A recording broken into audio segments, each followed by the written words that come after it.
ఏంటి ఇది లేపవా అదే లేపుతావా? ఏ డీజిల్ తగ్గిస్తున్నావా నువ్వు? కాదు, నాకు తెలిసి ఆయన ఏదో మనసులో ఉండిపోయింది అనమాట. ఏంటో ఎప్పుడుదో ఉండిపోయింది, మీరు అది తీర్చలేదేమో అని, అందుకనే పగ. అందమైన ఆపరేటర్ పేరేంటో చెప్పొచ్చు కదా. అంతే అందం చెప్పేసిందంటే ఈరోజు తిండమా నీకు తిను బాగా కరెక్ట్ నుండి పోసి రెండు ప్లేట్లు తింటాడు ఈరోజు.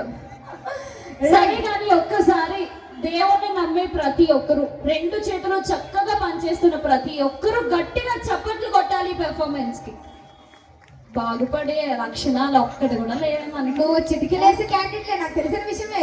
ఈరోజు కొత్తగా కాదు, నీకు రోజు చూస్తున్నాను. అప్పుడు చేసిన చిటికలు ఇప్పుడు కూడా నాకు గుర్తున్నాయి. రోజు చూస్తున్నాను కళ్ళలో అంటే ఆ ముందు సంవత్సరం అప్పుడు చిటికలు వేసుకుంటూ ఉంటామని ఇప్పుడు కూడా ఉండిపోయింది అనమాట. బాబు ఇగో ఎవరైతే గట్టిగా చప్పట్లు కొట్టగలుగుతారో వాళ్ళకి త్వరగా పెళ్ళిళ్ళు అయిపోయాయంట. ఇలా చిటికలు ఊరుకోండి. మీరు పెళ్ళిళ్ళకి వెళ్ళాలంటే అలాగా పెళ్ళి అవ్వకుండా క్రికెట్